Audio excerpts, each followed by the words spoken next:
Salve, amigos ligados no canal Abeco a Consciência. Eu sou o professor Ricardo e hoje nós iremos entrevistar o professor Eduardo Guimarães Barbosa, da Universidade Federal do Rio Grande do Sul, do Centro de Estudos Costeiros e Oceânicos, o SECO, professor associado do Departamento de Paleontologia e Estratigrafia da mesma instituição e atualmente diretor do Centro de Estudos Costeiros, Liminológicos e Marinhos, o Seclimar de Imbé, no Rio Grande do Sul. Então, espero que aproveitem, deixe seus comentários, ative o sininho, as notificações, dê um like se gostar da entrevista, comente e compartilhe.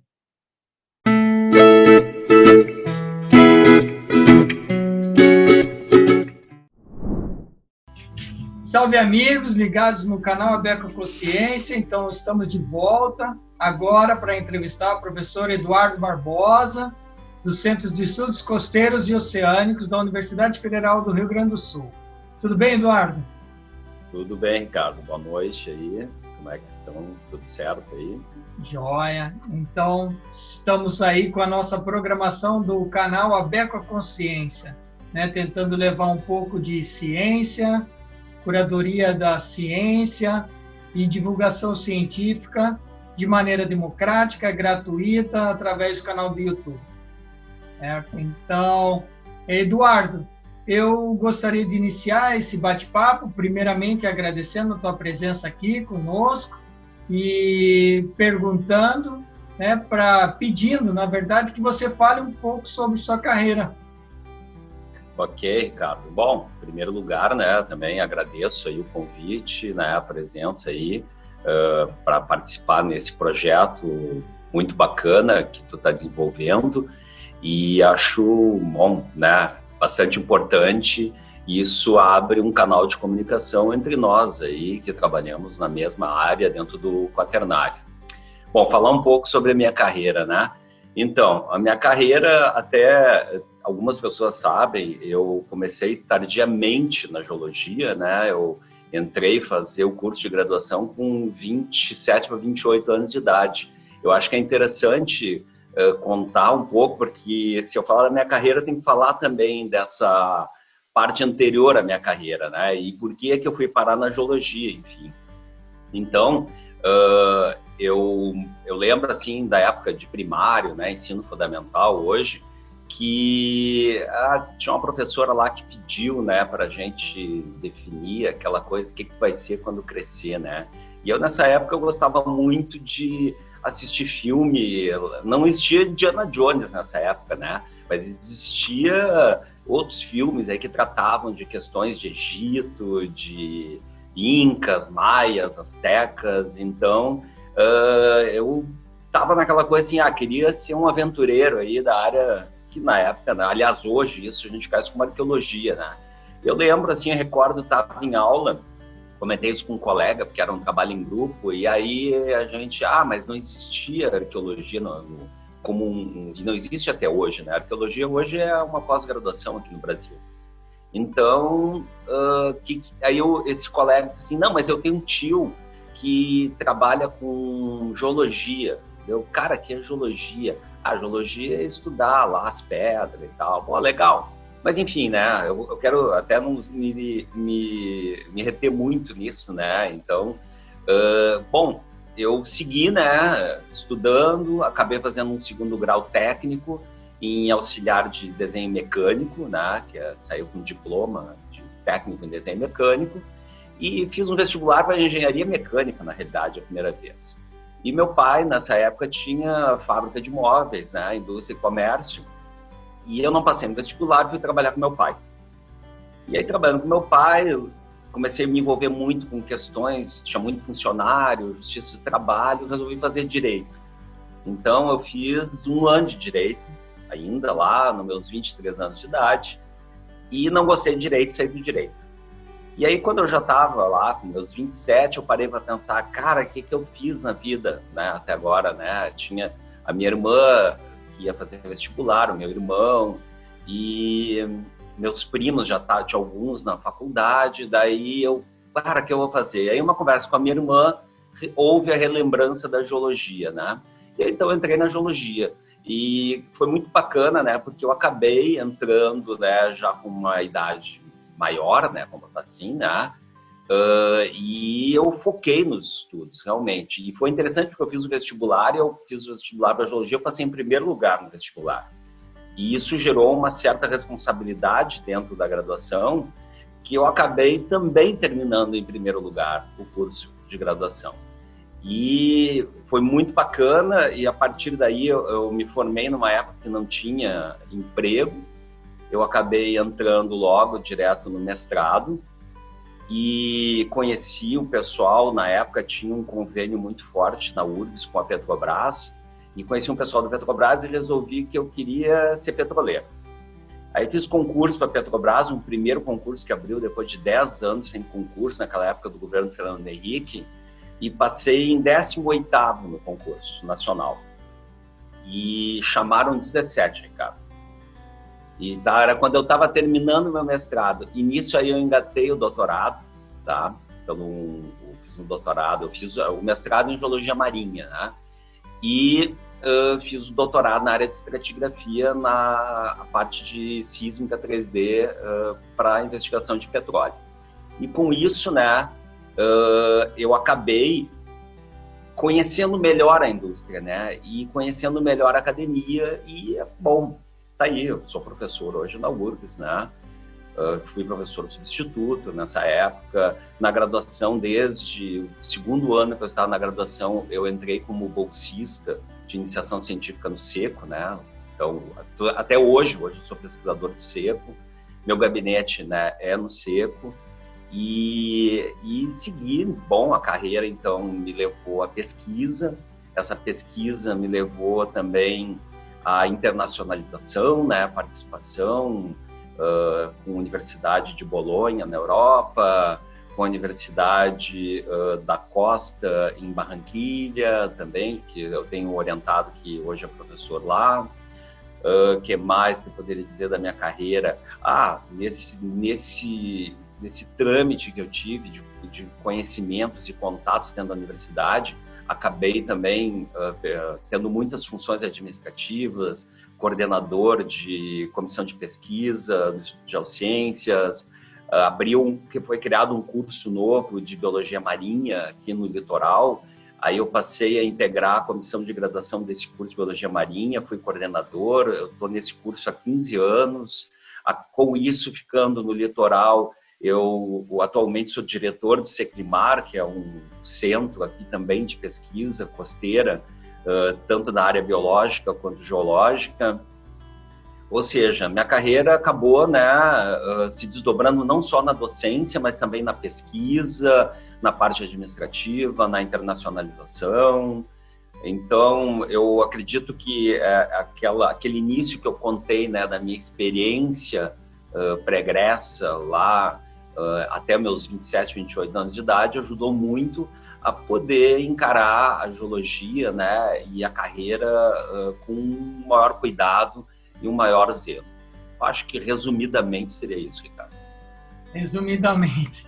Mas sim, é uma bela trajetória, mostrando também que a idade varia muito, né? Então, aí eu não sabia dessa parte da tua história, dos 27 anos da graduação, entrando na graduação de Geologia, mas que, enfim, o tempo se compensa, né? Pelo tanto que você já fez. Então, mas antes da gente avançar um pouco, Eduardo, principalmente nas áreas de desenvolvimento, nas suas cooperações internacionais, nacionais e internacionais, nos enfoques e nos focos dos seus trabalhos, eu queria que você falasse um pouco das pessoas, dos professores, pesquisadores, das pessoas, enfim, que influenciaram sua carreira positivamente, né? Então, essa pergunta ela tem mais um cunho da curadoria da memória científica, lembrarmos de algumas pessoas, obviamente não são todas, mas algumas pessoas que foram importantes em alguns momentos chaves e que nos ajudaram, nos incentivaram, nos motivaram né? Certo. Então, eu vou tratar especificamente da minha carreira de geólogo, então, né, eu não vou chamar, talvez, aqueles outros professores, né, no passado, que eu tive, né, em termos de ensino de primeiro grau, segundo grau, e até no próprio direito, né, no curso que eu fiz durante um ano, eu tenho memórias de professor que deram bons ensinamentos também. Vamos falar da carreira, pessoalmente. Eu vou utilizar, então, a linha do tempo, eu acho, né, para não menosprezar e dizer quem é mais importante ou menos importante, porque eu acho que todos são importantes, na realidade, né? Então, o primeiro professor que eu tive, que eu trabalho até hoje com ele, grande figura, parceiro, nessa pandemia, diariamente, quase a gente conversa, é o Sérgio Lemburg, né? Eu fui aluno dele no primeiro ano da geologia e, a partir do segundo ano, eu passei a ser bolsista de iniciação científica dele. Então, é um cara que me deu muitos ensinamentos e até hoje a gente aprende juntos, vamos botar assim, somos colegas hoje, né? Segundo, eu tive também um contato muito importante com o professor Tomazelli, né? O famoso professor Tomazelli. Então, o professor Tomazelli foi meu orientador de mestrado, meu orientador de doutorado. Também considero pessoa importantíssima na minha carreira, né? Por todo o trabalho histórico dele. Tive a felicidade também de conhecer e discutir com o professor Vilvoc. Então, falando dessa área costeira, né? Eu vou especificamente falar dos professores que trabalharam ou trabalham no quaternário, né? Que claro, teve outros dentro da graduação que foram importantes também. E eu tive também a felicidade de trabalhar há algum tempo, ele já estava aposentado, o professor Luiz Martins, né? Que foi o fundador do SECO. Então, eu trabalhei com ele, né? A gente, na época, criou uma revista eletrônica, acho que uma das pioneiras revistas eletrônicas, a Gravel. E, bom, o professor Martins é uma figura bastante importante no cenário do quaternário brasileiro, né? Desde os anos 60. Então, eu tive a felicidade de trabalhar com ele, uma figuraça importantíssima, eu acho, dentro do contexto. Também, um outro professor que eu tive, já falecido, muito, muito amigo, família, irmão, foi o professor Ayub, tá? Aprendi muita coisa com ele, da parte administrativa, então, dentro da minha carreira, né? Uma pessoa importante, colocando dentro desse contexto. Dentro desse contexto que eu falo da universidade, né? Do grupo de pesquisadores que eu convivi e convivo até hoje, alguns. O professor Nelson Gruber também, que a gente junto, né, trabalhou e trabalha ainda na parte de gerenciamento costeiro, que eu digo assim, dentro de todo o meu conhecimento técnico, é onde eu mais aplico, né, para a sociedade aquilo que a gente tem de conhecimento técnico, científico para resolver os problemas. E deixa eu ver se não esqueci mais ninguém. Tem, claro, obviamente, os nossos outros professores, né, que foram da pós-graduação ou envolvidos em alguma coisa de pesquisa, alguns professores da Petrobras, o Rodi Ávila, eu tive contato com ele, fui aluno dele também, o professor Jefferson Terra, quem mais, assim, o professor Angulo, né, figura exemplar aí para a nossa formação também. Eu acho que, assim, também resumidamente, né, sendo bem objetivo, esses que eu listei sempre, de alguma forma, me influenciaram, né, me ajudaram na construção do conhecimento, da ética, né? E, enfim, estamos aí. E alguns deles eu continuo trabalhando com eles, que é muito bom isso. Legal, eu acho que boa parte dos que você falou aí, alguns eu não tive o privilégio de trabalhar junto e ter esse contato que você teve, mas influenciaram minha carreira também de outras maneiras, né? Com os artigos que escreviam, enfim, né? Então, com as palestras que a gente conseguia presenciar e assistir, e é muito bom, né? Então, eu gosto... Assim, até me esquecia, o professor Lauro Cagliari, da oceanografia, também, que é uma área conexa nossa, né, também, outra figura. E você também tem desenvolvido trabalhos em oceanografia, né, Eduardo? Tem algumas coisas, sim. Principalmente a oceanografia geológica, né? Isso, com certeza, a gente tem trabalhado, né, bastante. Então eu já aproveito e pergunto para você, atualmente, quais são as suas principais áreas de atuação? A minha principal área de atuação eu trabalho com a parte técnica, com geotecnologias, né? O georradar, drone, laser scanner, sensoramento remoto, e todas essas ferramentas eu aplico, então, né, num conhecimento maior, né, em alta resolução da estratigrafia e da evolução costeira, certo? E isso, a partir disso, aplicando essas ferramentas, né, e esse conteúdo todo que vem da base científica, eu aplico ele hoje na parte do gerenciamento costeiro, dando subsídio do meio físico.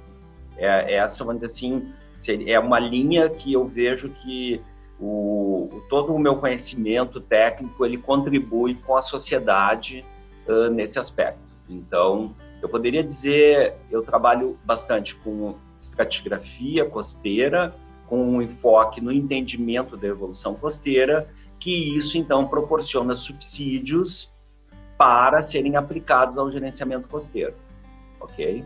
Eu acho que esse seria o enfoque principal. O enfoque principal. E foi interessante, né, que atualmente você é o diretor do CECLIMAR, né, do Centro de Estudos Costeiros, Liminológicos e Marinhos, né, da Universidade Federal do Rio Grande do Sul, mas é um polo, né, um campi que fica em Imbé, um outro município que não é Porto Alegre, fica em Imbé, ali a região de Imbé, Tramandaí, litoral norte do estado do Rio Grande do Sul. E Tramandaí apareceu na mídia, como você falou, do gerenciamento costeiro, e a gente já tinha conversado sobre esses aspectos. Recentemente, Tramandaí apareceu na mídia por conta de uma lama escura que apareceu na praia, que na verdade não apareceu na praia. Enfim, você está por dentro desse assunto, que mistura bem aquilo que você expôs, né? A oceanografia geológica, a estratigrafia costeira, ou seja, estudar os estratos que estão abaixo da superfície, né, em toda a zona costeira, mas essa parte de gerenciamento costeiro, de gestão das zonas costeiras. Então, você me mandou algumas imagens, eu gostaria de reproduzi-las elas aqui, mas eu queria ouvir as explicações sobre esse ocorrido na praia de Tramandaí, aí no Rio Grande do Sul. Você tem um vídeo também, né, Eduardo? Tem, eu mandei o vídeo. Isso. Passamos o vídeo primeiro? Pode, fica à vontade aí, né? Agora eu não sei. Vamos ver. Deixa eu ver, só um minuto então. Vamos lá, o vídeo de Tramandaí. Eu não sei em qual tela que vai passar. Aqui, vou parar. Porque agora eu vou ter que... Eu já vou falando então, enquanto tu vai carregando o vídeo aí, tá? Então, já está carregado, que eu tô brigando com os meus monitores aqui. Certo. Então, assim, o que acontece? Aqui, na realidade, ocorre no balneário Jardim do Éden, né, que é município de Tramandaí, como disseste, muito bem. É uma lama lagunar que aflora na face de praia durante esse período agora que inicia o inverno. Ou seja, começam as ressacas, né? E começa, então, essa dinâmica de remoção do perfil praial mais, vamos dizer, gordo, né? E com isso, essa lama começa a aparecer. E o interessante é que todo ano, né, ocorre Tá aí Eduardo, no vídeo, desculpa, né? o que você está vendo aí? Eu tô vendo o vídeo, né? O vídeo ele só tá passando agora, ok? Tá passando isso. Certo. Então, assim, ó, tá mostrando aí esse afloramento de lama. Essa lama aí, ela é uma lama que parece uma borracha, né? A gente pode pisar em cima que não gruda nos pés. E essa lama, ela representa um palio fundo lagunar. Ela está in situ, né? Essa lama não é transportada, ela aflora na praia, tal como um afloramento de rocha. E vocês podem observar que a maré está bastante alta, né? Então é período de ressaca. Pode ver que essa casinha de salva-vida está com a base dela bastante exposta. É sinal que quando o perfil está normal, ela fica na base ali, a areia. Então a areia toda foi retirada pela ação das ondas e aflora essa camada de lama. Essa lama já foi datada, já foi feito estudos palinológicos, é uma lama lagunar, e ela tem uma idade aproximada de 5.600 anos, datada no carbono 14. Ou seja, quer dizer que há 5.600 anos atrás, a linha de costa não estava nessa posição. A linha de costa estaria mais em direção ao oceano. E nós teríamos essa lagoa, né, nessa posição. É muito interessante, né, porque todo ano ocorre isso, e como tem ao norte, aí, no município da cidade de Tramandaí, um terminal da Petrobras que possui 2 monoboias, o pessoal associa essa lama escura a petróleo, né? E nada a ver com petróleo. Inclusive, isso também entre o Jardim do Éden e Tramandaí, tem uma localidade chamada Barro Preto. Justamente o nome dessa localidade, Barro Preto, é associada ao afloramento dessa lama escura na praia.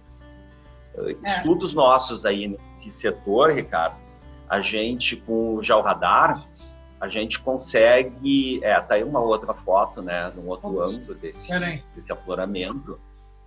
E estudos nossos com o georradar aí nessa região mostram que essa camada de lama, ela se aprofunda em direção ao continente.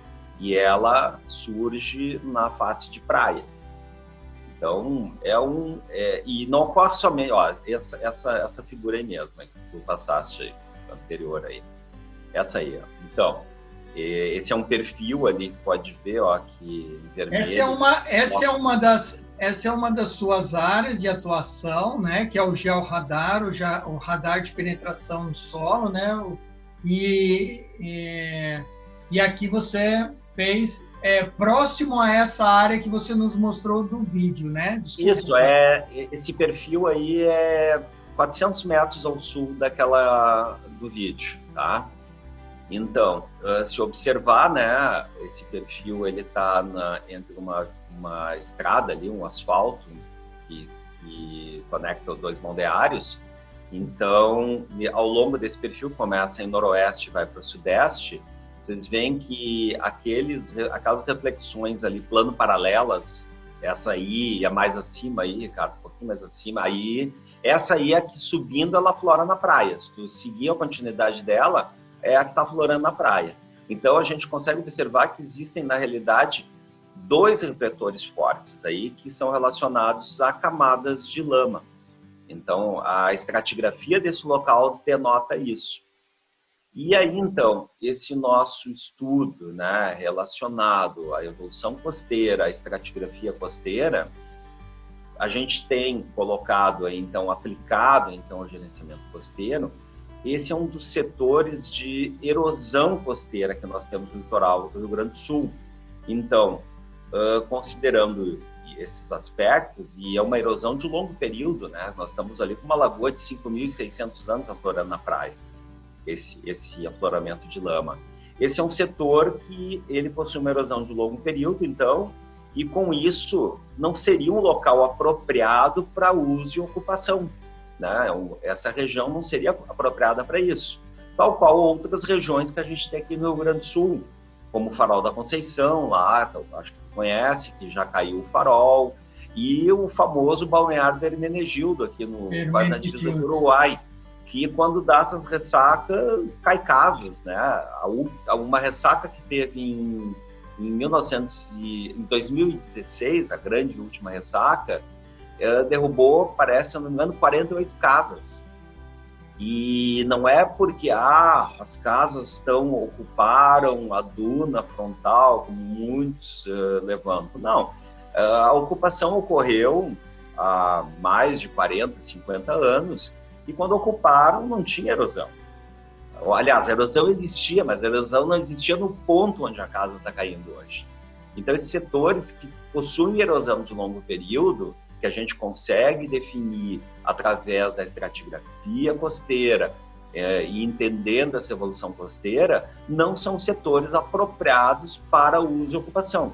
Então, essa, vou dizer assim, seria o resultado aplicado do nosso estudo com a sociedade. Então, dizer, olha, gente, não dá para ocupar essas áreas. Eu já ia te perguntar, vou te perguntar exatamente isso, Eduardo. Vocês, deixa eu só fechar aqui para eu poder visualizar mais precisamente. Como que você vê esse conhecimento gerado, como ele está sendo empregado pelos tomadores de decisão, a nível municipal, estadual e federal, né? Então, eu queria que você desse um panorama da tua visão, né, e complementar. Você acha que seus trabalhos que você e sua equipe desenvolvem, vocês são mais acionados na mitigação ou para fazer parte do planejamento estratégico, seja do município, seja do estado, né? E aí, Ricardo, eu vou te... Isso, tudo bem. E aí, assim, o que eu vou te dizer? É um assunto bastante complexo, tá? Existe todo vamos dizer assim, um projeto Orla, né, do Ministério do Meio Ambiente, existem leis relacionadas desde, então, a última Constituição de ocupação da costa, existe o Código Florestal, que discute, então, Restinga, existe a linha de pré-mar de 1831, de terrenos de marinha, ou seja, leis existe um monte aí, e acontece o seguinte, a gente eu sou chamado, principalmente quando existe algum conflito legal, certo? Conflito legal. Questões de mitigação, elas passam a ser depois associadas aos termos de ajuste de conduta, né, os famosos TACs, quando o Ministério Público ou um juiz determina que uma determinada área que foi ocupada irregularmente necessita, então, de um manejo associado, tá? Então, que tu me perguntou, né, e os municípios, o Estado, a Federação, eles não conversam entre si, sabe? As coisas não funcionam. Existem leis muito bacanas, muito legais, mas na prática não funciona. Os técnicos que deveriam fiscalizar ou que fiscalizam, muitas vezes não têm atribuição profissional para aquilo que eles estão fazendo. Eu participo de muitos processos, né? Quando chega para mim, já está em juízo isso, tá? De eu ver técnico que não tem atribuição profissional dando laudo em setores que não deveria estar dando laudo. E isso abre bastante precedente para ser impugnado depois, né? Isso é uma coisa que a gente que tem entidade classe, né, que é necessário ter uma RT ali, uma responsabilidade técnica sobre um determinado laudo que tu está fazendo, o cara vai lá e dá um laudo e não bota nenhuma RT. E aí tu vai descobrir qual é a formação desse cara. Então, eu tenho visto aí colegas, né, vou dizer colegas que são de áreas conectas, vou botar assim, mas áreas conectas nem todas têm atribuição para estar dando o laudo daquilo. E, então, eu tenho visto muito disso, né, Ricardo? Não existe uma normatização, cai na mão do Ministério Público, o Ministério Público também não entende de nada do assunto, ele vai no primeiro laudo que alguém escreveu, e aí um advogado entra, faz a impugnação, nos chama para dar um parecer, né?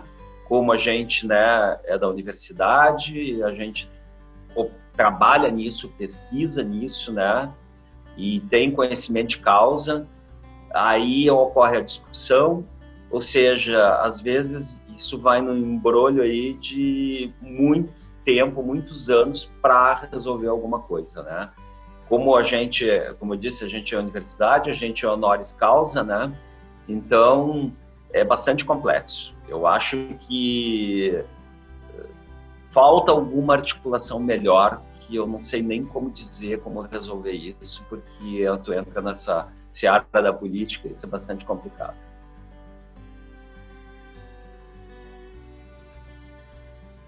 Desculpa, meu som aqui.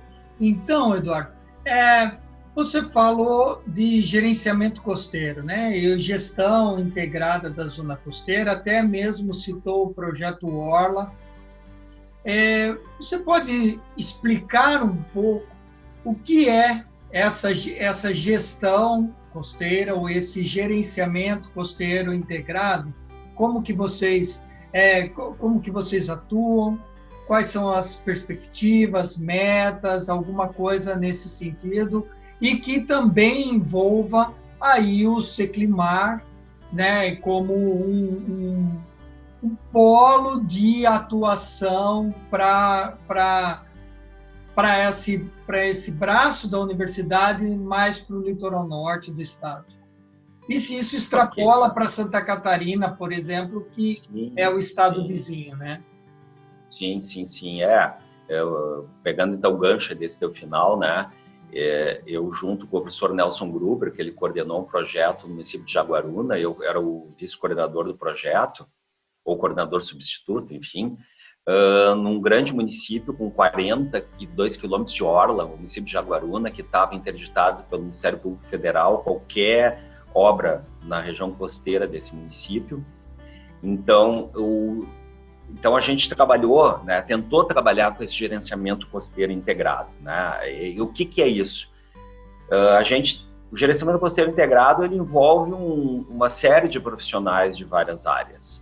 Não é só o geólogo, né? Temos o biólogo, o oceanólogo, o engenheiro, o advogado, o administrador, o economista, sei lá, mais gente envolvida, o geógrafo, enfim. Eu digo assim, é um monte de gente trabalhando integrado para propor, então, um plano de ação, um plano de manejo para resolver um problema específico em uma determinada região.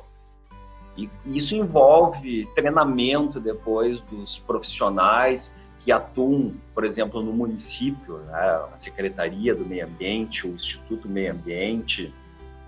Ou seja, o gerenciamento costeiro integrado, ele é algo bastante amplo, eu diria. Como eu te disse, eu trabalho dando subsídio da parte do meio físico, que envolve a minha atribuição profissional. Obviamente, como eu participei junto da coordenação, isso envolve muita política também, de audiência pública em Câmara de Vereadores, reunião com o prefeito, reunião com o Ministério Público, ou seja, é tentar resolver o impasse que está ocorrendo, ou seja, o conflito. De que forma tu vai resolver o conflito? E aí, bom, né, Ricardo, eu vou dizer, a gente tem que ter o bom senso nisso. Por exemplo, tu citou o nosso litoral norte aqui do Rio Grande do Sul. Nosso litoral norte do Rio Grande do Sul, ele é ocupado desde os primórdios aqui, vamos dizer assim, dos primeiros acessos que tiveram no litoral. E o litoral norte do Rio Grande do Sul, ele quase que é continuamente ocupado. Existem poucos locais que não têm uma continuidade. Se tu pegar um avião essa hora à noite, saindo de Porto Alegre, indo para a região sudeste ou para o nordeste, enfim, e o avião ele decolar para leste, né, dependendo do vento, nosso vento aqui predominante é o nordeste, e normalmente é para onde ele decola, e tiver um céu limpo, vai ver a continuidade da iluminação da nossa linha de costa, tu consegue mapear ela em cima do avião. Então, é uma área já bastante impactada, e não existe hoje tu querer nessa área voltar a recuperar ela o que era no passado. Isso aqui tudo era campos de dunas na década de 50. Então, isso não volta mais. Então, de que forma hoje tu vai melhorar, então, esse uso e ocupação do litoral? Bom, Isso vai desde projetos de educação ambiental, que aqui no Seclimar são bastante desenvolvidos, né, pelo grupo técnico, né, existe, quando fora dessa questão de pandemia, numa vida normal, durante o veraneio aqui, que tem aumento a população, existem oficinas, projetos de extensão que proporcionam essa educação ambiental, né, para a comunidade costeira. Ou quando tu está envolvido nesses projetos que alguma prefeitura contrata, tu vai promover dentro desses projetos também oficinas de educação ambiental. Eu tenho participado aqui também de outros projetos relacionados à revisão de plano diretor aqui do litoral. E com uma equipe bastante grande, envolvendo arquitetos, inclusive, né, administradores, economistas, porque quando vai tratar de um plano diretor envolve, entre outras coisas, todas as áreas. E, inclusive, hoje o grande problema aqui no litoral é o saneamento básico. Então, existe aqui a nossa companhia de saneamento aqui do estado, a Corsan, ela possui algumas estações de tratamento de esgoto que hoje, por exemplo, essas estações não estão mais infiltrando, né, porque o sistema deles aqui é a infiltração, né, do efluente. O efluente não consegue, não está sendo mais infiltrado no solo, porque o solo está saturado.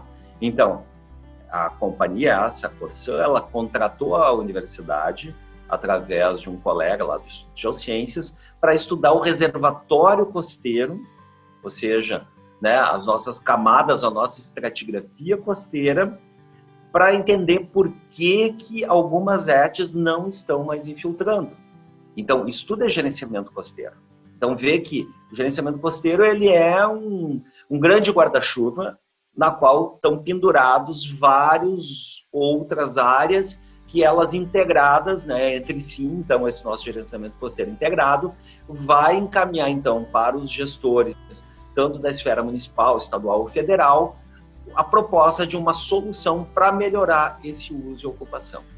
Eu acho que seria mais ou menos isso, Ricardo. Tá? Dentro da minha experiência, né? Porque tem muita teoria envolvida nisso e eu vejo, né? Então, voltando, por que o gerenciamento costeiro às vezes não funciona? Talvez porque, cara, é muita teoria e pouca prática. Essa é a minha observação. Né? Eu sou bastante pragmático no que eu faço e eu vejo que o pessoal fica discutindo muito e falando com palavras bonitas e textos lindos e maravilhosos, mas que na prática não funciona. Então, quando funciona... Porque falta, eu acho que o final falta, né? O integrado. Exato. Né? Fica só o gerenciamento costeiro, mas falta o integrado. Não, falta, não é nem o integrado, às vezes a gente consegue conectar as áreas, mas falta a aplicação na prática. Está faltando a aplicação na prática. E aí isso às vezes esbarra também na questão do custeio, porque muitas vezes tu vai ter que injetar recursos numa determinada área para resolver o problema. E aí, de onde é que vai sair o recurso? Aí entrou no outro problema, porque aí o recurso parece que tem que jogar o Estado, né? O Estado, quando eu digo, é o município, é o estadual, é o federal. E aí, né, Ricardo, sabe muito bem que esse dinheiro esse recurso é escasso, né? Então, aí que entra, às vezes, discussões com a iniciativa privada. Para a iniciativa privada, quando quer implementar um projeto, eles têm que bancar aquela estrutura. Então, mas aí a prática, né? Mas eu até, agora que você levantou essa questão, depois eu gostaria de saber essa sua opinião sobre iniciativa pública e privada trabalhando em conjunto. Né? Mas antes disso, Eduardo, dentro desse contexto que você falou, e levando em consideração, né, que você é um professor, então você é formador de recursos humanos, e a gente também vai falar de alguns trabalhos nessa área de formação de recursos humanos que você vem atuando ativamente por anos. Mas como que você vê esses trabalhos gerados por vocês em relação você falou em relação à importância da sociedade, mas eu queria que você ainda avançasse um pouco mais, tanto na estratigrafia costeira, como no gerenciamento costeiro, como nos outros aspectos das atividades que vocês desenvolvem, né? Em termos de sociedade. O que você também pelo que você relatou, você tem até algum posicionamento, obviamente não é definitivo, não é, mas assim, sobre o engajamento social dentro de algumas atividades que vocês já desenvolveram aí, que envolveu vereadores, secretarias, Ministério Público e também a sociedade. Como que você vê essa relação atual aí da tua experiência? Olha, eu trabalho com os municípios, né? Ou seja, mais de um município. Eu trabalho com empreendedores, ok? Que investem. E isso tudo é uma cadeia que é interessante, porque ela movimenta o emprego, né, das pessoas que necessitam sobreviver no litoral, tá? E tem acompanhado de colegas aí também, a gente tem colegas que têm projetos aqui no estuário de Tramandaí, da Laguna de Tramandaí, com pescadores, certo? Então, como eu disse para ti, eu vejo que algumas das coisas que a gente coloca tem que ter o bom senso. Eu vou repetir, essa é uma palavra-chave, né? O bom senso naquilo que a gente propõe, salvaguardando, né, as condições locais, né, e sociais das pessoas que vivem aqui. É muito interessante porque alguns aspectos tu vê que a sociedade como um todo, ela até acha bacana, legal, mas na prática não funciona. Na prática não funciona. A gente tem que ter bastante consciência disso para não se decepcionar depois e dizer, poxa, eu trabalhei, eu fiz aquilo e os caras nem deram bola para aquilo. Talvez o que muitas vezes acontece, tu tem um termo de referência para a instalação de qualquer coisa, ou um TAC, não importa se é um município ou é um empreendedor, eles querem resolver aquilo para poder seguir adiante. Muitas coisas, posso fazer até uma analogia, a gente vê obras que uma administração foi ali e construiu, vou citar um exemplo, uma passarela, tá, para cruzar, então, da rua para a praia, por sobre as dunas frontais, para não ter pisoteamento, para preservar a duna frontal. Muito bacana, né? O projeto lindo, maravilhoso, instalaram, inauguraram, mas não tem planejamento para manutenção daquilo. Daqui a 5 anos está caindo. E mudou a administração e a outra administração não tem nem noção daquilo. Ou seja, não tem uma continuidade. Então, o colega que fez o projeto de manejo para aquele uso, né, daquele equipamento, passarela, né, sobre a duna frontal, preservando ali o ecossistema, né? Legal, meu projeto está ali, saiu, está bacana, mas daqui a 5 anos talvez ele volte para aquele lugar e não exista mais, porque não houve o cuidado da preservação daquilo. Então, muitas vezes a gente consegue ver que isso funciona, outras vezes não, né? Então, a gente tem aplicado aqui uma colega aqui da oceanografia, que é professora também lá do Geociências, os serviços ecossistêmicos, né? Isso é algo bastante importante hoje, para saber, né? A gente botar, então, valorar quanto custa uma duna e o que a duna serve. Vamos botar assim, você está duna frontal, né? Que a gente chama de duna frontal, mas para mim é uma bioacumulação a duna frontal. Então, aquele punhadinho de areia ali que normalmente suja a calçada, né? Da orla. Tem um ecossistema próprio, né? Tanto na parte de bio, né? Com vegetação ou fauna, né? Flora e fauna. Então, por que ele serve para nós, né? Ele tem um valor paisagístico, ele tem um valor de auxiliar na proteção contra as ressacas, ele tem um valor de por exemplo, de captação de água da chuva, para o lençol freático, ele tem um valor associado à biodiversidade que tem ali, bacana. Agora, vou botar assim, ó, pensa num balneário que não tem a duna frontal. Os caras construíram um calçadão lá, naquele local que tinha a duna frontal. Porque a areia incomoda, né? Como tu disse, vai para a rua, vai para a calçada, vai para casa. Tá, mas assim, ó, resolver agora tem que construir agora uma duna frontal. Quanto é que custa para construir uma duna frontal? Vamos botar isso em valorar isso. E ela está ali, ela presta um serviço social, vamos botar assim também, né? Eu citei a chamada duna frontal. Ou seja, pode ser para um campo de dunas, sim, pode ser para um... A valoração é um investimento, mas que vai ter um retorno, né? Já que você bateu na duna frontal, é interessante, porque nós temos um vídeo aqui no ABEC, com a Consciência, que é com o professor Paulo Giannini, lá do IG da USP.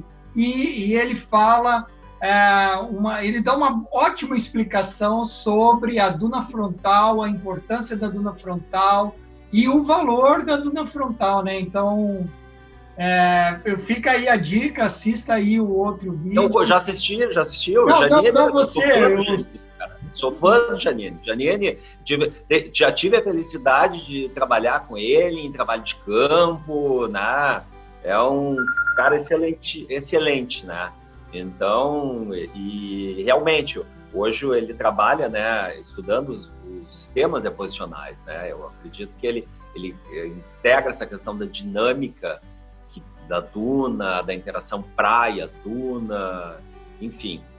Então, toda essa questão, né, Ricardo? Então, voltando à tua pergunta, realmente, às vezes a gente tem a satisfação de conseguir ver um resultado positivo daquela tua pesquisa, daquela tua proposta, e muitas vezes, daqui a pouco tu volta lá, aquilo parece que ficou esquecido, né? O que falta, eu acho, talvez, não seja uma questão só nossa, mas a mídia, está faltando a mídia trabalhar melhor isso com a sociedade. Em vez de ter essa mídia, né, que a gente tem, que é uma mídia voltada só ao escândalo, às coisas negativas, ela voltasse a ser uma mídia mais positiva, essa mídia de grande massa, né? Eu não falo essa mídia de canal aberto. E que tivesse um apreço. Que a gente tem. Sim, que tivesse um apreço maior por projetos continuados, né? E não projetos descontinuados, né? Que eu acho que é mais ou menos isso que você falou. Eduardo, deixa eu te aproveitar uma pergunta que não estava aí no script, mas você tem muita familiaridade tanto com o litoral do Rio Grande do Sul como o litoral de Santa Catarina, né? Então talvez essa comparação caiba aí dentro desse nosso bate-papo, principalmente sobre essas continuidade de obras, dimensionamento de obras, importância de obras, por essa experiência que você tem nesses dois litorais. Obviamente, eles têm configurações morfológicas distintas, né? Sendo o litoral do Rio Grande do Sul muito mais retilíneo e dominado por areias, enquanto que já no litoral de Santa Catarina a gente já tem as grandes baías, né? Eles são um litoral bem embaiado, né? Posso fazer uma parte aí, Ricardo? Claro. Eu trato assim, ó. Os meus mestres, né? Como eu citei, Vilvoc, Tomazelli, da evolução costeira aqui, eles sempre trataram o Rio Grande do Sul, né? O Quaternário do Rio Grande do Sul, enfim. Eu ampliei o horizonte, né? Eu trabalho com a bacia de Pelotas, tá? Então eu trabalho com parte do Uruguai e parte de Santa Catarina, ok? Obviamente, claro, agora eu sei que tu vai entrar naquela mudança, né, de bacia, na realidade, né? Então, na verdade, porque a gente tem uma boa quilometragem de linha de costa em Santa Catarina que é igual do Rio Grande do Sul. É igualzinha. Sim, só muda a partir do Cabo Santa Marta. Mudou ali, sim, aí muda o mundo. Aí vira o mundo, né? E, inclusive, né? Na verdade, a gente começa a entrar noutra bacia, né? Na verdade, como eu morei muito tempo em Santa Catarina, eles vão falar que a partir de Torres, é que o litoral do Rio Grande do Sul fica um pouco mais parecido com o de Santa Catarina, né? Mas o que eu quero dizer, Eduardo, o que eu queria te perguntar, né, é o seguinte: você acha que as obras, as intervenções, o jeito de se tratar o gerenciamento costeiro integrado, ele deve mudar de município a município, levando em consideração, por exemplo, o Rio Grande do Sul e Santa Catarina? Parece uma pergunta simples, né, para quem já está nesse assunto há muito tempo, mas eu quero destacar na tua resposta que nós temos pessoas dentro do canal que fazem parte da sociedade, mas que não são geocientistas. Então, eu queria que você colocasse o seu conhecimento geocientífico, né, e toda essa discussão de gestão costeira, de como que há mudanças, mesmo que simples, no ambiente, tornam-se decisões mais complexas para ajustar certos projetos. É mais ou menos nessa linha que eu quero aproveitar essa sua experiência. Tá, ok. Então, eu vou voltar àquilo que eu comentei antes, né? Eu trabalho com meio físico, certo? Tanto da parte de geologia marinha e costeira. Exatamente. E, a gente, então, vamos partir de uma escala, né? Vamos dar um zoom nisso, né? Tudo é o Oceano Atlântico, tá? Ok, Oceano Atlântico. Mas mesmo sendo Oceano Atlântico, né? Tu é oceanógrafo, né? Tu sabe que o padrão de onda muda também ao longo do Oceano Atlântico. E principalmente aqui no Atlântico Sul. Então, o que acontece? A gente tem que analisar setor por setor. Por exemplo, a gente tem aqui na Bacia de Pelotas, né? Então agora vou entrar no meu contexto, que eu trabalho mesmo, a Bacia de Pelotas. A gente tem setores com erosão e setores que não têm erosão. E hoje a gente discute aquecimento global, né? Elevação do nível do mar.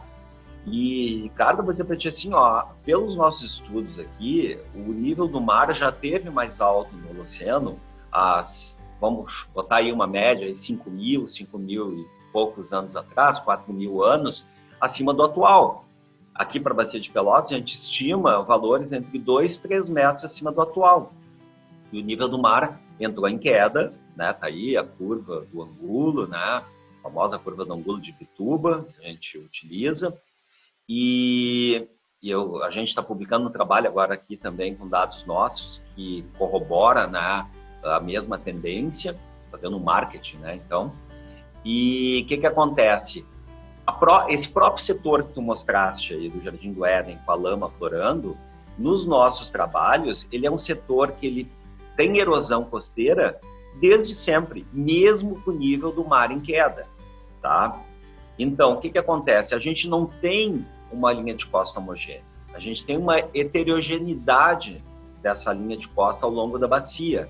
E mesmo se o nível do mar estiver em ascensão, né, estiver subindo as projeções que tem para o próximo século, tem setores da nossa linha de costa que não vão ter erosão. Eles vão progradar, eles vão continuar, né, avançando em direção ao oceano. Porém, setores que já tem erosão, vai acentuar o processo erosivo. Então, tu vê que essa heterogeneidade da nossa linha de costa da Bacia de Pelotas e também dos embaiamentos que existem mais ao norte indicam que tu precisa ter um conhecimento específico para cada setor, ok? Então, depende, eu vou fazer uma intervenção, eu vou fazer uma obra no embaiamento desses aí ao norte do Cabo de Santa Marta. Esse setor tem erosão ou não tem erosão? Qual é a corrente que ocorre, né? O sentido dela dentro desses embaiamentos? Existe aporte sedimentar ou não existe aporte sedimentar? Não está tendo agora o engordamento de praia lá de Camboriú, né? Estão ampliando lá porque é necessidade, né? Então, Camboriú, eu não sei se ela é erosiva ou não é, eu nunca estudei Camboriú. Mas eles estão engordando artificialmente. Eles conseguem. Hoje a engenharia resolve muitos problemas. Então, a engenharia aplicada também ao gerenciamento costeiro, ela vai resolver problemas que foi detectado lá pelo um oceanógrafo, por um geólogo, relacionado à erosão costeira. Tá? Então, eu tô bem nesse aspecto agora do meio físico. Mas tu tem que pensar também que quando fala de gerenciamento costeiro integrado, tu também tem o social envolvido. E o social aí já vai entrar administrador, economista, advogado, enfim, ou até o informal, né? O profissional informal que também vive ali naquele local, ou o pescador também está envolvido nessa história. Então, tu vê que é bastante complexo. Então, cada caso é um caso. Então, tem que ser avaliado pelos profissionais que possuem atribuição da sua competência para estudar aquela área e propor, sim, a área é possível ser ocupada, não é possível, e se vai ocupar vai ter um impacto X, que precisa ser mitigado da seguinte forma, enfim. Esse é o aspecto que eu acredito que tem que ser contemplado quando tu vai trabalhar num projeto específico em uma determinada localidade. Mas é isso mesmo, Eduardo. Eu gostei da tua explicação e é excelente ouvir assim, né, uma pessoa com essa experiência poder dar esse tipo de testemunho, né, que é necessário se investigar casos e cada caso é um caso, né, mais ou menos o que você falou aí no final. Eduardo, seguindo a conversa, quer complementar mais alguma coisa nessa linha? Ou o que eu ia mostrar... Olha, só a complementação diz assim, o problema não é só no Brasil, tá? Como eu tenho viajado bastante para a Europa e aqui alguns locais da América do Sul, Uruguai, Argentina, Colômbia, como eu citei, né, de um orientado meu, todos os locais têm problema. Todos, sabe? Todos os locais têm problema. Não é algo só restrito ao brasileiro, tá? Então, isso é importante porque a partir disso, até digo, da minha experiência, né, tu aprende quando tu vai reconhecer outros locais também. E tu vê que o problema não é só teu, não é só no teu quintal que está tendo problema. Está tendo também problema no quintal do outro. E essa interação é bacana porque tu acaba dando ideias e tu recebe ideias para resolver problemas, né? Isso acho que complementa bastante. Sem dizer que todo cientista adora um problema, né? Tem que ter, né? Porque tem que ter uma hipótese para desenvolver o teu trabalho, né? Exatamente. E falando... vou só colocar aqui no modo de apresentação. Você falou aí das suas parcerias, né? Então agora eu quero entrar um pouco mais nessa parte do professor formador de recursos humanos, né? E lembrando das parcerias, que são parcerias nacionais, parcerias internacionais. E o que é muito importante para o nosso país, né? Faz, além da troca de experiência, mostra que também, em certos pontos, nós estamos aí acompanhando a vanguarda do desenvolvimento, né? Científico e tecnológico. Então, claro. Tem duas imagens que você me mandou, e aí agora eu compartilho uma com os nossos telespectadores, para você falar um pouco sobre essas imagens.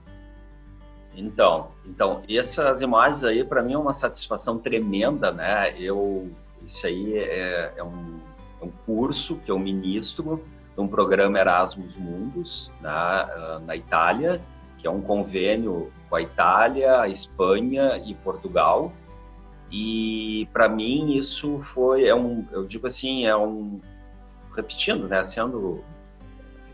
Vou dizer, falando novamente no assunto, é uma satisfação tremenda, porque eu sou convidado, né, anualmente pela Universidade de Bolonha, que é a universidade mais antiga, né, do mundo ocidental, vai fazer 1000 anos em breve, para ministrar um curso lá na área de gerenciamento costeiro, na realidade, né? Esse é um programa de Water Coastal Management, Então, eu utilizo o meu conhecimento de GPR para ele ser aplicado no entendimento do meio físico de regiões costeiras.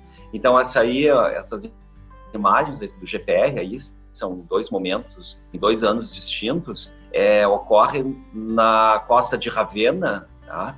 Que é no Mar Adriático. Então, aquele oceano que está vendo ali atrás, ali é o Mar Adriático.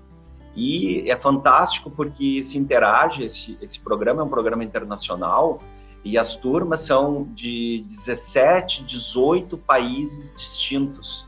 Ou seja, eu ministro aula para pessoal asiático, africano, europeu, americano, mexicano, aqui da América do Sul também, América do Norte, América Central, América do Sul, já da Nova Zelândia também teve alunos.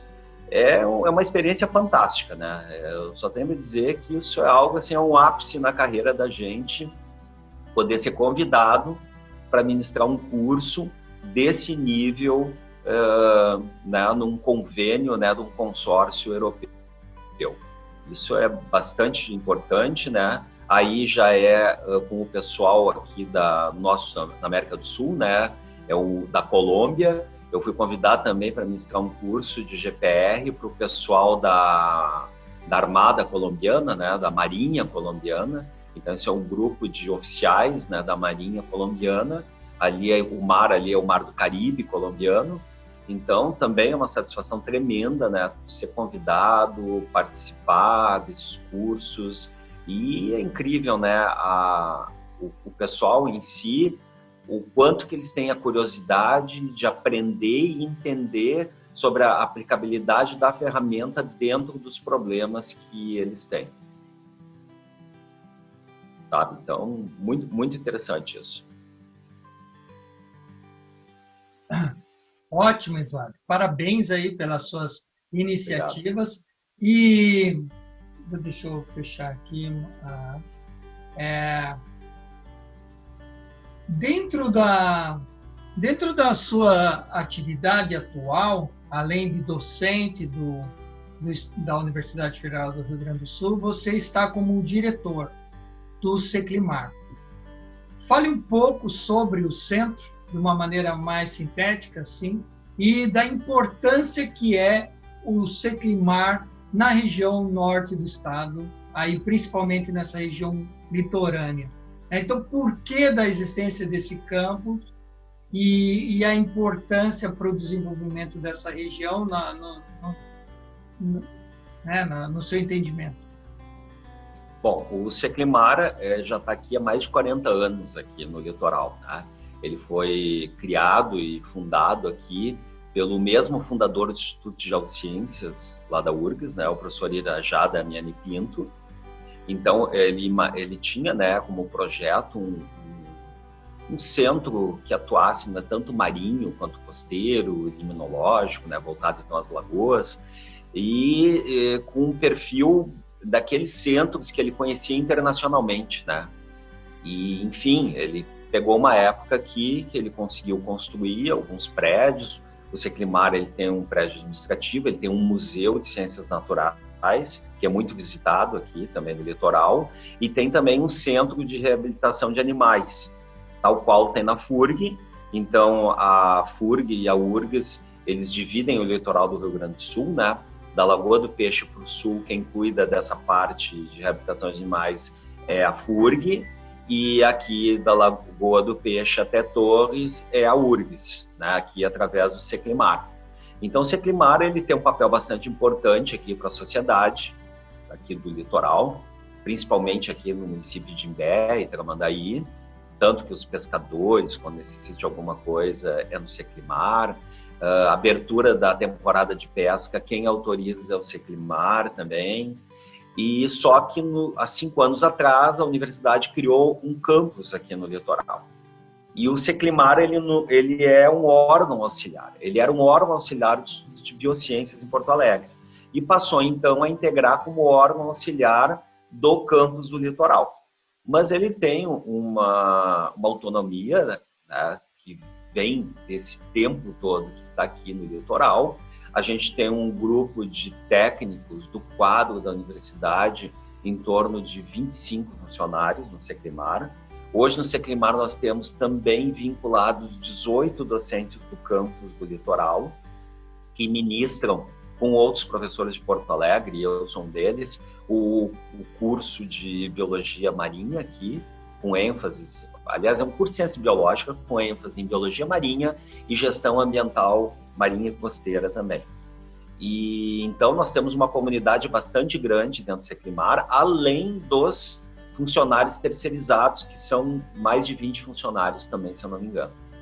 E então, eu como diretor, eu sou chefe de aproximadamente 50 pessoas, certo? E isso dá um trabalho administrativo muito grande, certo? Muito grande, muitos conflitos, e, enfim, né, a gente não é... Eu até vou dizer, eu já era um pouco formado nisso, porque na época eu trabalhei com meu pai em fábrica de móveis, a gente chegou a ter em torno de 50 funcionários na fábrica. Então, tratar com pessoas, né, é bastante complicado. Não, eu acho muito mais fácil tratar a parte burocrática, né, do sistema do que a parte de gestão de pessoas.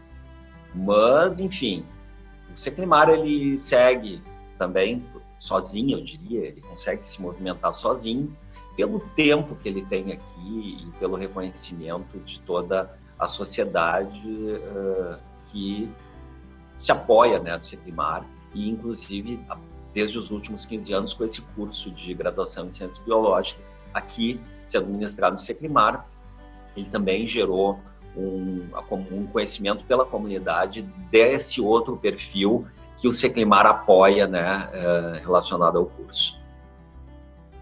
Tá? Legal. É um centro de referência muito importante, né, para o litoral, uma base de exemplo, como nós temos poucas outras ao longo do litoral, né? Então, você citou o professor Irajá Damiani Pinto, que, claro, é uma referência.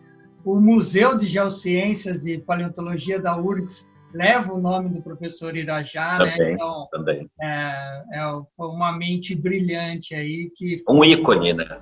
Um ícone. Como muitas pessoas, um ícone, exatamente. E, Eduardo, nós já estamos chegando na parte final da nossa entrevista, daqui para o canal do Abeco a Consciência. Para vocês que estão nos acompanhando, se estão gostando do canal, deixe um like, coloque seus comentários, compartilhe com os amigos, né? É muito importante o comentário de vocês para ajudar a gente a melhorar o canal. Eduardo Barbosa, você já foi presidente do Congresso da Abecoa, aí mesmo onde você está residindo, em Imbé, né? Aí o município que divide Imbé, Tramandaí, a gente sempre, que não é daí, a gente sempre se refere como Balneário Imbé, Tramandaí. Né? Mas você já foi um dos presidentes do Congresso da Abecoa. Qual é a importância, quero que você fale dessa sua experiência que você teve, e qual é a importância da Abecoa para você? Bom, então vamos lá. A Abecoa, assim, a Abecoa para mim é uma família, né? É uma família que a gente revê a cada 2 anos, né, nos encontros, bastante importante, tanto no aspecto científico, com troca de conhecimento, quanto no aspecto social, né, de convivência. A Abecoa, para mim, o meu primeiro Abecoa é 1999, com uma publicação de um resuminho lá, que foi em Porto Seguro, que é onde tu vai fazer, né? E só que eu não pude ir, porque naquela época, vacas magras, né, se deslocar de Porto Alegre para Porto Seguro não era bem assim. Mas em 2001, eu ajudei, né, junto com o Sérgio de Lemburg, que foi o presidente da Abecoa de 2001, que também foi aqui em Bé, só que num outro balneário, em Mariluz, num hotel fazenda, eu acho que teve nessa Abecoa, né? Então, essa foi a minha primeira Abecoa. E para mim, presencialmente, também foi a primeira, né? E, bom, foi um aprendizado, foi conhecer de perto algumas referências bibliográficas, né, que tu só lia, então elas estavam presentes ali. E depois eu participei de quase todas as outras ABECOS e tive, então, o privilégio de ser o presidente da 15ª ABECOA. E aí, obviamente, para mim, a ABECOA tem que ser no litoral, né? E aí, então, eu planejei e fiz a ABECOA no Seclimar também, né? Fiz a ABECOA, ela aconteceu no Seclimar. E foi muito legal, foi muito bacana. Eu tive a felicidade de ter apoios lá do pessoal da Itália, que veio, participou, com financiamento também. Eu copiei, né? Isso eu digo, o pessoal, pô, mas que legal. Eu disse, não, mas eu copiei, esse detalhe foi do pessoal da ABECOA de Recife, lá em 2003. Então, a ABECOA só acontecia, os nossos encontros, né? Palestras, seminários e sessões de pôster à tarde. Amanhã era livre. Isso eu copiei da ABECOA de 2003. E como aqui nós não estamos no Nordeste, né, que tem aquela, como vocês têm aí, né, um clima agradável, né, a ABECOA mês de outubro, eu procurei, e aqui então a cidade diminui a população nos períodos de inverno, enfim, eu procurei fazer para a ABECOA que todas as noites a gente tivesse uma atividade social. E consegui fazer isso. Isso foi muito bacana, né? A gente conseguiu integrar o pessoal também, todo mundo tinha um local para se encontrar. Então, a ABECOA para mim é isso, né? É uma família, a ABECOA é uma troca de conhecimentos e uma troca de experiências também. E, obviamente, hoje, a gente já conversou isso no passado, no grupo, os nossos fundadores da ABECOA já não vêm mais tanto, né, os que estão por aí. Eu acho que a moçada que está entrando, né, no costeiro tem que se integrar mais e tem que fazer uma ABECOA cada vez mais forte, né? E nisso eu te parabenizo, né, pelo trabalho que você está fazendo, né, com o projeto dessas lives, né? Isso, de certa forma, está trazendo a gente mais próximo, né? E podendo rever pessoas aí também através da internet. Seria isso, cara.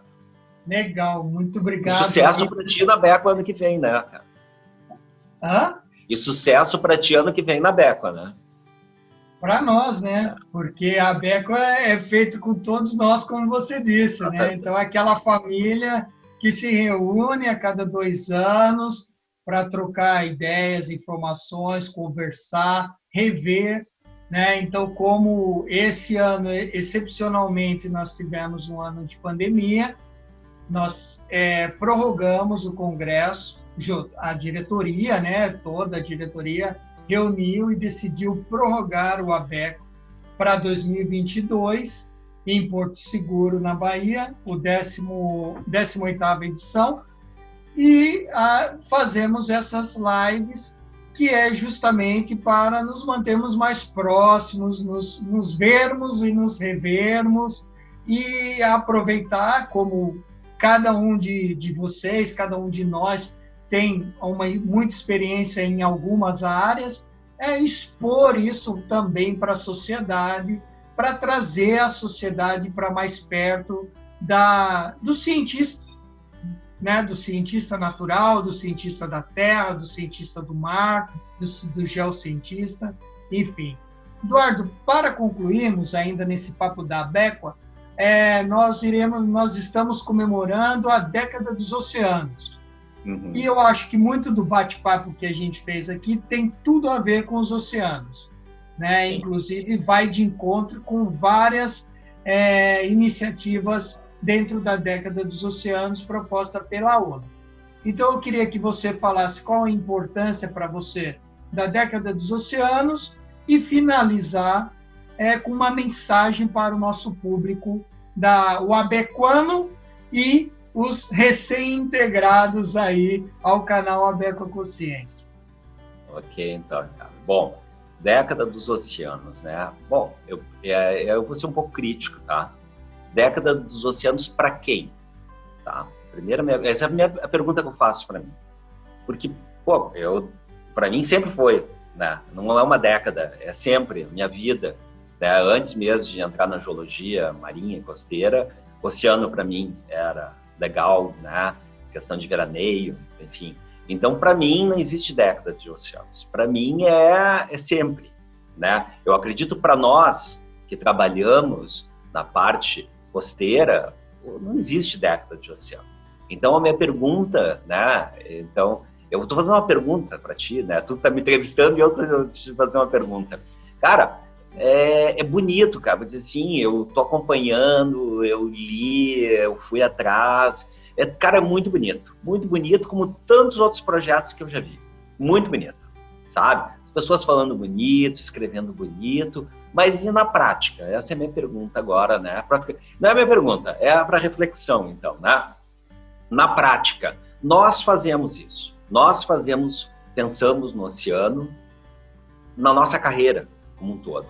Agora, a ONU criou, né? Ah, bonito, bacana. E na prática, como é que vai funcionar isso? Quem é que vai fazer alguma coisa? Certo? Eu acho que é legal, mas eu vejo, tá, como é que isso vai ser aplicado, como é que isso vai ser transmitido para o povão? Tá? Aquele que vai lá e suja a praia, aquele que vai lá e polui o oceano, aquele que joga o canudinho no mar, aquele que faz a lambança total. Como é que vai chegar nesse cara? Se a gente conversou aqui sobre gerenciamento costeiro integrado, e a dificuldade que a gente tem de passar o nosso conhecimento técnico aplicado através, né, de ações de educação ambiental, etc., para um pequeno grupo, às vezes, funciona. E para o todo, como é que tu vai transmitir isso para o todo? Sabe, é uma reflexão. Eu olho assim, bacana, legal. Ok, o que a ONU vai me ajudar, então, já que eu sou um pesquisador, que trabalho há anos, né? Eu estou em 2 centros de pesquisa hoje, eu estou no SECO, que é mais antigo que o Secimar, e estou no Secimar. O que a ONU vai vir trazer aqui para nós, na Universidade Federal do Rio Grande do Sul, que temos 2 centros, então, de pesquisas voltados ao mar. Não vou botar nem o centro polar lá do Jefferson Simões, que também, Antártica, tem a ver com o mar. O que a ONU vai trazer para nós? Ou vai ser só essa coisa bonita para usar em discurso? Tá? Essa é a reflexão que eu estou fazendo comigo mesmo. Então, eu acho que eu estou colocando, né, de certa forma, um desabafo aí, que para todos, né, todos que vão assistir, né, que estão assistindo a essa live, que façam uma reflexão. Né? É muito bonito quando um órgão cria algo assim, uau, tá, mas e na prática, como é que isso vai funcionar? Né? Será que vai, nesses 10 anos que vem pela frente, e eu quero daqui a 10 anos, então a gente de repente sentar de novo e conversar e dizer, como é que foi a década dos oceanos, se não foi igual a que a gente vive já, eu já vivo pelo menos há quase 30 anos dentro da pesquisa, trabalhando com o oceano, e se a gente não corre atrás e vai lá batalhar um projeto CNPq, uma parceria com uma Petrobras, a Vida ou uma outra companhia, aí a gente não consegue fazer nada, tá? Então, essa é a minha posição, reflexão. Mas ótima essa reflexão e é provocativo. Eu vejo, né? A gente sabe que os congressos eles têm esse subtítulo, que é um título provocativo. Então, já teve títulos Mudanças Climáticas, o Quaternário Paisagem Costeira, Marinha, Continental, enfim, vários. E essa foi justamente a ideia do grupo, a provocação, a reflexão. Aí a década dos oceanos, essa tão falada década dos oceanos. Que a ABECOA não é um congresso só para quem trabalha com oceanos. Né? Nós temos toda a parte continental associada ao Quaternário Continental. Né? Então, mas e essa tal década dos oceanos? Então, também, obviamente, para esse cabe essa reflexão que você fez. Cara, eu acho bastante interessante, porque uma sugestão até, né, presidente, daqui a pouco da ABECOA discutir a década dos oceanos, né, e fazer uma carta, né, fechando o Congresso com propositiva, né, e, quem sabe, encaminhar para a ONU até, dizendo, olha, a Associação Brasileira de Estudos Quaternário, em seu congresso, baseado, blá, blá, blá, dos oceanos, está propondo, talvez, alguma coisa que a gente consiga, então, fazer algo diferente nessa proposta da ONU de década dos oceanos. Né? Que se a ONU apoia, de repente, a ONU apoia a BECO, então. Pô, que seria bacana isso, né? De repente, né, a ONU, a BECO está aqui, nós vamos apoiar a associação para divulgar mais, então, sobre os oceanos, né? Eu acho que é uma sugestão aí, né? Já tá, né? Tá contado em segredo.